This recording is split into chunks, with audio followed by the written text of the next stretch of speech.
Je me suis dit, à partir de maintenant, il n'y a plus personne qui rentrera dans ma vie.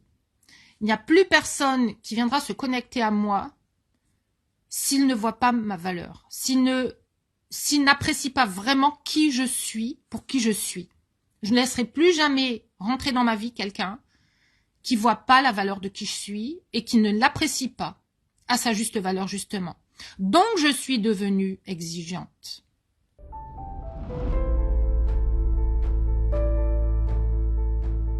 Bonjour à toutes, j'espère que vous allez très très bien.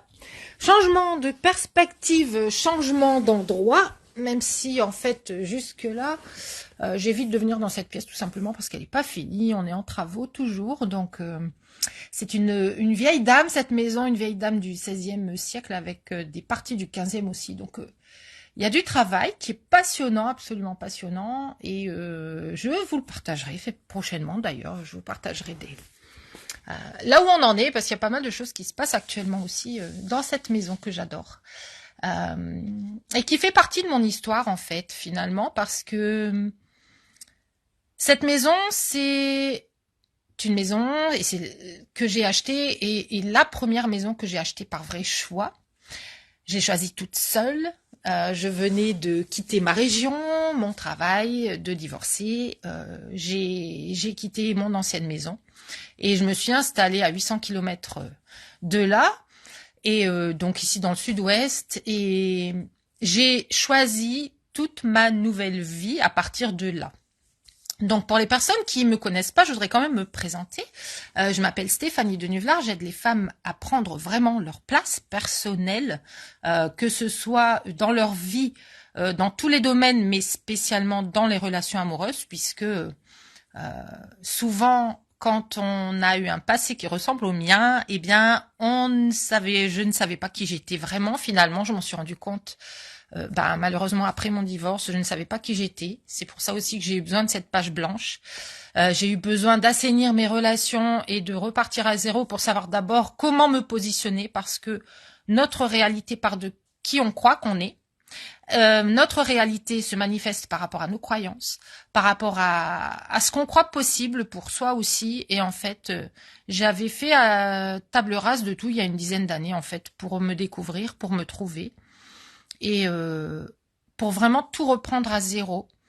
Et c'est ce qu'on fait d'ailleurs en amour avec les lumineuses avec qui je travaille, puisqu'on repart à zéro dans la définition de l'amour, dans la définition de ce que c'est vraiment, en fait. Qu'est-ce que c'est que cette attraction? Qu'est-ce que c'est qu'on ressent quand c'est de l'amour, quand c'est de la passion? Est-ce que on peut tout avoir, etc. Donc redéfinir vraiment l'amour, redéfinir qui on est, redéfinir ce qu'on veut vraiment, et savoir aussi, et se prendre conscience aussi, en fait, finalement, quand on sait ce qu'on veut, quand on a vraiment cette sensation qu'on est prête, et qu'on vit malgré tout encore des échecs et des situations qui, mine de rien, se ressemblent, en fait, finalement. Eh bien, le travail va être justement de regarder, mais qu'est-ce qui coince en moi? C'est-à-dire non pas dans qui je suis, mais qu'est-ce qui coince dans les croyances que j'ai, dans les peurs que j'ai accumulées en moi et qui sont là et qui sabotent mes relations, qui me font aller vers les mauvais profils, vers des profils qui ne me correspondent pas. Et ça, je vais en parler un tout petit peu là maintenant, puisque je suis, moi, une passionnée, je suis absolument passionnée par le mental, le subconscient, le fait de le fait qu'on soit des créateurs de notre réalité, et qu'on crée notre réalité de façon énergétique, de façon mentale, de façon émotionnelle, de façon vibratoire, que tout est lié en fait. Et c'est ce travail de réalignement qu'on fait quand on travaille ensemble pour manifester la réalité qui est exactement celle qu'on voulait. Donc c'est ce que moi je suis parvenue à faire, même si c'est pas fini, parce que quand on commence dans la transformation, il n'y a pas de limite, et on se rend compte qu'en fait après une étape, il y en a une autre et une autre et une autre. C'est un peu comme finir une toile, une belle toile pour un peintre, et avoir cette notion d'un coup que on a atteint quelque chose et maintenant il y a une page blanche. Qu'est-ce qu'on va mettre sur cette page blanche? Et donc c'est sans fin en fait. Nous sommes des êtres illimités.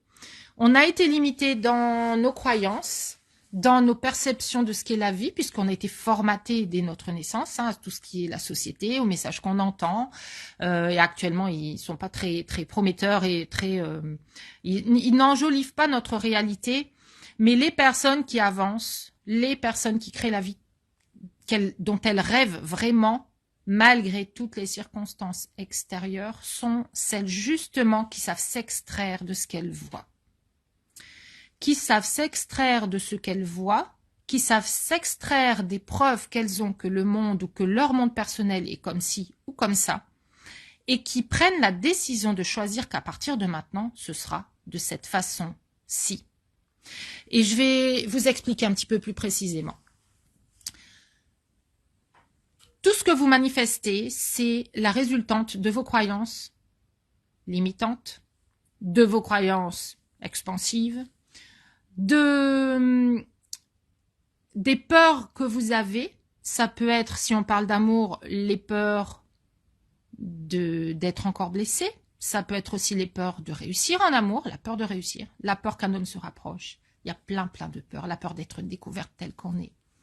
La peur que notre espace soit pris en fait, que nos limites soient dépassées. La peur de ne plus être libre, etc. Il y a la peur d'être abandonné, il y a la peur de perdre ce qu'on est en train de réussir à obtenir finalement, à gagner pour soi, pour son cœur. Il y a la peur d'ouvrir son cœur parfois et de montrer ses émotions. Il y a la peur d'être vulnérable, il y a la peur de se montrer tel qu'on est, il y a la peur de dire non, de poser des limites. Il y a plein de choses qui entrent en compte, qui font que toute notre façon de fonctionner, plus elle est limitée par ce qu'on a appris et intégré de l'extérieur, donc de nos propres histoires, de notre propre histoire, mais aussi des histoires qu'on se raconte. Et plus notre réalité va se manifester d'une façon limitée.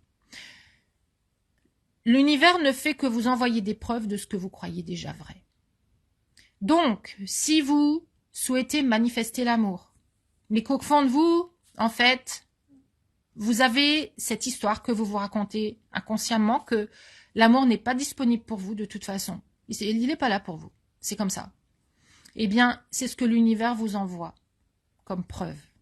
Et quand on a eu beaucoup de preuves, j'étais avec une lumineuse au téléphone ce midi et on en parlait et en fait, c'est ce qu'on disait. Elle a eu plusieurs preuves à tour de rôle qu'en fait, un homme ne resterait pas.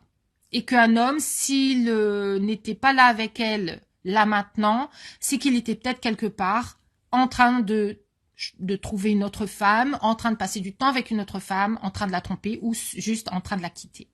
Parce que elle a vécu ça. Elle a vécu à plusieurs reprises dans plusieurs relations que les hommes finissaient par la quitter. Ils commençaient par être moins présents, ne pas passer tout leur temps avec elle et finalement, ils finissaient par la quitter. Et en fait, aujourd'hui, on va transformer ça, oui, on va travailler en transformation rapide pour justement, parce que avec son programme Trouver l'amour, elle a trouvé l'amour, une très belle personne à mon sens.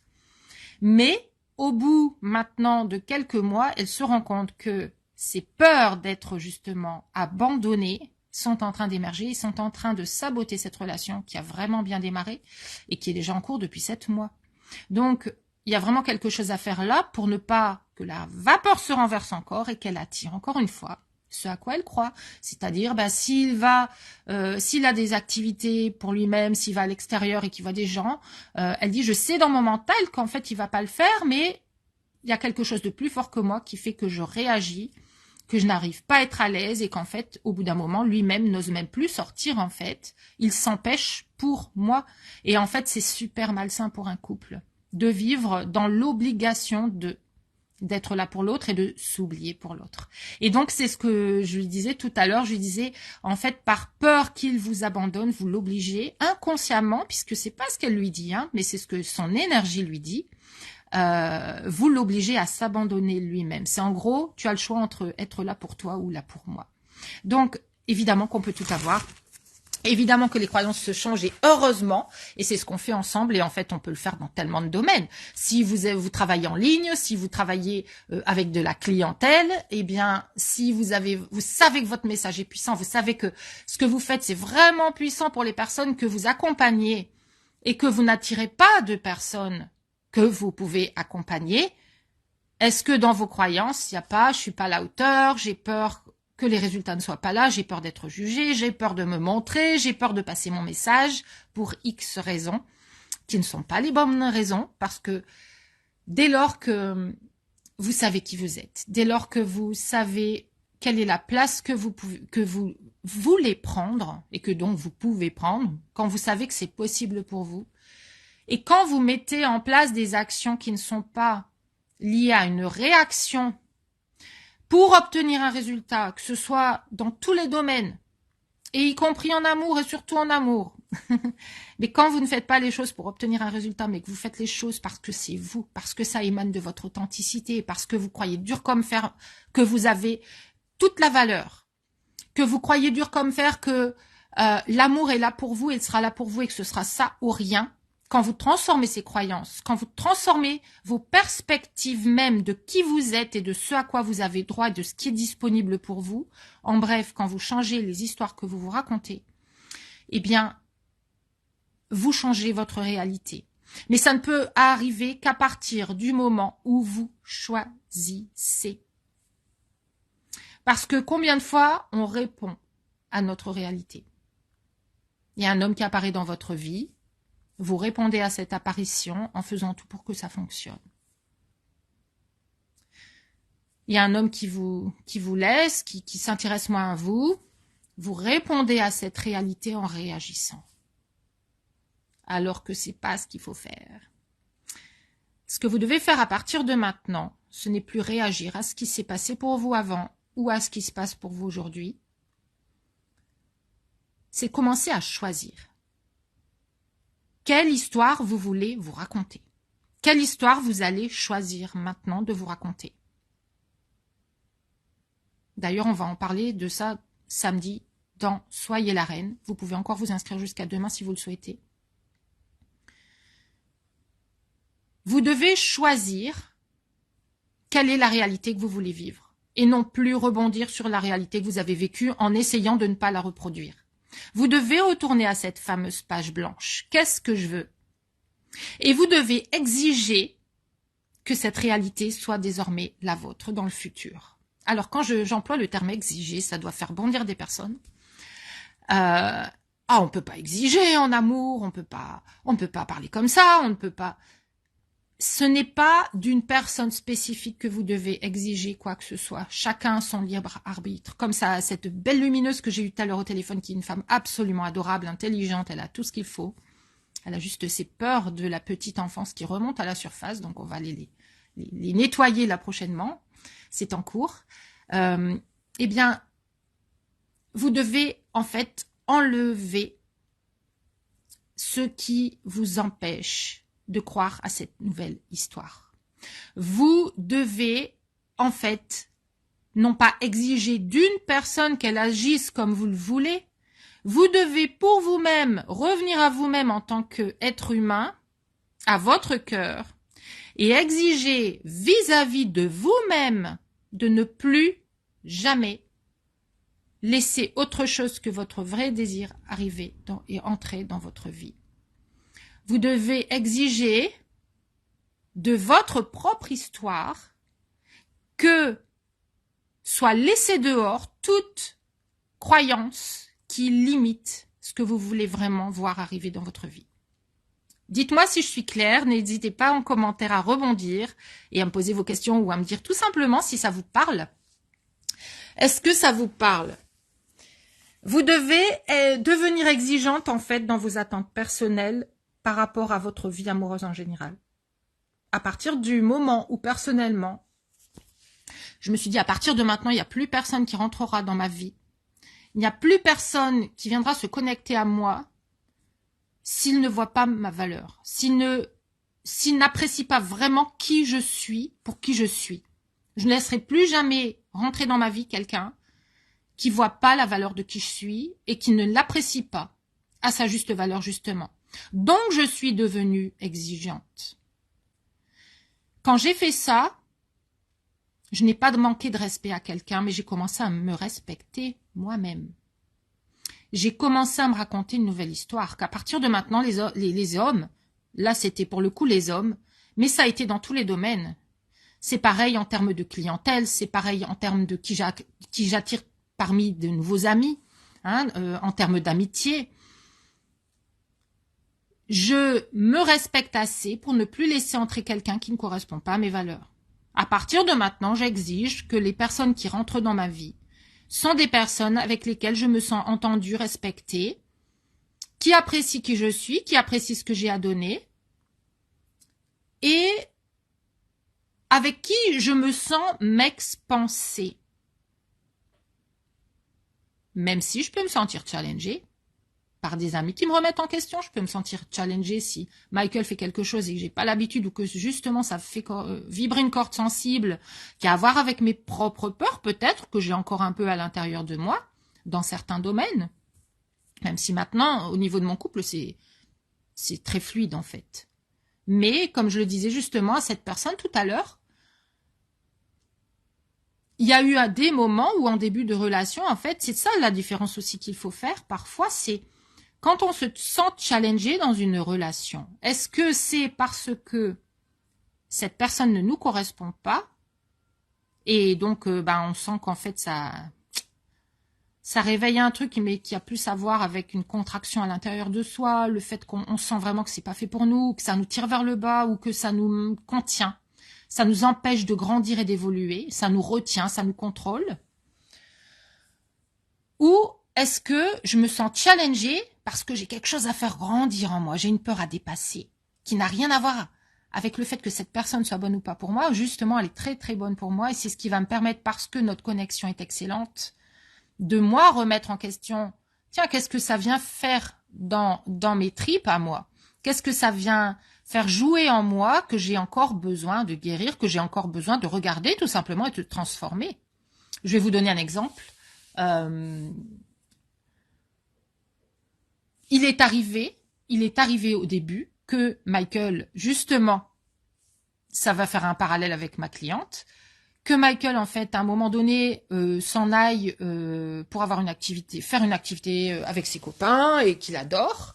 Et en fait, ça lui fait vraiment du bien cette activité. Et quand il en revient, il est super content, il est épanoui, il a fait son truc de mec. Voilà. Et en fait, au départ, moi, dans mon histoire de toute façon, on finit toujours par m'abandonner, et puis tous les gens profitent de moi. Les hommes profitent de moi. Quand ils viennent, c'est parce qu'ils ont besoin de moi ou ils profitent de moi, et puis c'est tout. Jamais quelqu'un vient juste gratuitement me voir. C'est juste parce qu'ils ont quelque chose à tirer de moi. Et en fait, quand ils s'en allaient au début, j'étais dans tous mes états, comme ma cliente aujourd'hui. J'étais dans tous mes états et ce qui me venait, c'est de toute façon, tu m'aimes pas assez pour rester. T'as un choix à faire, c'est d'aller voir tes copains ou d'être avec moi, et en fait, tu préfères aller voir tes copains. Donc, quand tu rentres, évidemment, je vais faire la gueule. Je vais être dans mon féminin obscur. C'est comme ça que j'appelle tout ce qui est les émotions justement non travaillées, les émotions qui sont là à l'état brut, qui n'ont pas été prises en charge, pour les transformer en belle lumière et les neutraliser. Donc en fait je lui en voulais même quand il rentrait, du coup je lui faisais payer quelque part, j'avais envie qu'il paye pour ça, qu'il comprenne que je lui en voulais. Donc à un moment donné, pareil, il s'est senti un peu coupable en fait de partir, et du coup il s'arrangeait pour me faire encore plus plaisir avant et après, pour être sûr que j'étais contente. Et après heureusement que j'aurais pu ne pas le faire, mais je suis quelqu'un qui veut avancer et qui a beaucoup de recul sur justement ses propres émotions. Je veux travailler sur mes émotions, parce que je me rends compte qu'elles ne sont pas moi, ces émotions, elles sont de passage et elles viennent de me donner des messages. Donc j'ai écouté ces messages et en fait, j'ai travaillé suffisamment sur moi pour en fait aujourd'hui, je suis tellement contente quand il part, je suis contente pour lui. Je suis ravie, je sais qu'il va aller s'amuser, je lui dis amuse-toi bien. Et puis moi je suis bien en fait, mes émotions sont neutres, elles sont véritablement neutres, et en général, le temps est court et quand il rentre, j'ai même pas eu le temps de faire tout ce que je voulais faire. Parce que je suis finalement quelqu'un qui a appris à être tellement bien avec elle-même que je m'ennuie jamais quand je suis toute seule. J'ai toujours quelque chose à faire. J'ai jamais assez de temps pour tout faire. Là, aujourd'hui, juste là et maintenant, là, j'ai 3 choses à faire en même temps. Voilà, pour vous donner juste un exemple. Mais bon, je tenais à faire cette vidéo, donc j'en ai fait ma priorité. Et c'est pareil, dans votre vie, tout est une question de priorité. Qu'est-ce que vous mettez en priorité? Est-ce que ce sont ces vieilles histoires que vous avez déjà vécues et que donc vous allez revivre parce que c'est votre destin? Est-ce que vous mettez en priorité les hommes à l'épreuve que vous recevez de l'extérieur? Est-ce que vous mettez en priorité ce qu'attendent les autres de vous? Est-ce que vous décidez aujourd'hui de choisir et de faire de ce choix une priorité, de votre nouveau choix une priorité? Qu'est-ce que vous allez choisir? Est-ce que vous allez choisir de reprendre votre vraie place? Est-ce que vous allez choisir de changer votre histoire? Est-ce que vous allez choisir de mettre cette punaise de couronne sur votre tête en vous redressant et en ressentant que oui, vous voulez cette magnifique relation maintenant et définir exactement ce que vous souhaitez. On va le faire samedi ensemble pour les personnes qui sont intéressées encore une fois. Je vais mettre le lien sous la vidéo. Vous pouvez encore vous inscrire jusqu'à demain, mais ne tardez pas, ça sert à rien de tarder. Si vous sentez que c'est fait pour vous, faites-le. Ça va être vraiment puissant et plus on est de lumineuse et plus il y a d'échanges, plus c'est enrichissant et tout le monde échange et les points de vue s'entrecroisent et voilà, il y a plein de choses qui émergent et quand plus je réponds à certaines lumineuses et plus les autres bénéficient aussi de ces réponses, donc on enrichit ensemble en fait ces sessions qui sont toujours transformationnelles aussi. Donc voilà, donc ça samedi c'est vraiment la thématique, c'est de justement de remettre cette couronne, de commencer à choisir autrement. Qu'est-ce que vous allez choisir et comment on fait pour attirer un roi en fait, et tout part de vous. Votre réalité part de vous. Cette maison, je l'ai manifestée. C'est quelque chose que j'avais même écrit tous les détails sur un papier des années avant de savoir que j'allais vraiment déménager là à un moment donné. Je savais déjà, hein, et comme je dis toujours, comme la couverture d'un livre que je lisais à ce moment-là, c'est il faut le croire pour le voir, et c'est tellement vrai. C'est pas les gens qui me disent oh je crois pas avant d'avoir vu, mais je me dis mais qu'est-ce que c'est malheureux. Ils subissent le monde dans lequel ils sont, même s'il leur convient pas, au lieu de le créer leur monde. Donc, samedi, on va créer votre monde. Vous allez décider de ce que vous voulez, de ce que vous ne voulez plus. On va élever les vibrations, on va élever votre estime de vous dans le cœur même de vos relations, en fait, de la place que vous pouvez prendre, de la place qui est faite pour vous, qui vous attend et qui sera là pour vous. Et l'homme qui va se manifester pour vous dès lors que vous allez choisir. Donc, samedi, on va choisir. Samedi, on va élever votre sensation de valeur personnelle, même si votre valeur elle est déjà là. Moi je la vois à chaque fois, je vois la valeur et je vois votre version de vous complètement expansive et libérée. C'est de toute façon c'est mon don en tant que coach de voir ça en vous et de justement du coup de vous aider à enlever tout ce qui vous empêche de le voir et ce qui vous empêche de l'incarner complètement. Et puis eh bien vous allez remettre votre couronne et puis je vais vous expliquer l'intérêt, comment on fait pour attirer un homme justement de qualité et l'intérêt d'avoir certaines justement attitudes qui font que ces hommes-là masculins, ces hommes qui veulent s'engager vont vous voir et qu'en même temps, en parallèle, vous allez filtrer les hommes qui ne sont pas à la hauteur de vos attentes. Voilà. Sans aucun jugement sur eux. Chacun ses attentes, mais il est temps d'arrêter d'attirer ceux qui n'ont pas les attentes du tout, qui n'ont pas du tout l'intention, en tout cas, de combler les vôtres, qui ne savent peut-être pas eux-mêmes ce qu'ils veulent, ou alors tout simplement d'auto-saboter vos rencontres quand ce sont les bonnes personnes. Parce que ça, je vois tellement. Voilà, donc j'espère que ce live vous a inspiré. J'espère que qu'il vous a fait croire encore plus, donner l'occasion de croire encore plus au fait que vous pouvez changer votre réalité, toutes vos réalités, quel que soit le domaine, et dès lors qu'en fait, vous permettez de croire à autre chose. Voilà. Je vous embrasse. Si cette vidéo vous a plu, n'hésitez pas à la partager largement ou sur votre page ou peu importe où. Elle tombera toujours sous les yeux de la bonne personne. Il n'y a jamais de hasard quand les personnes rentrent dans mon univers. Donc voilà, je vous souhaite une excellente fin de journée. Je vous embrasse et je vous dis à bientôt.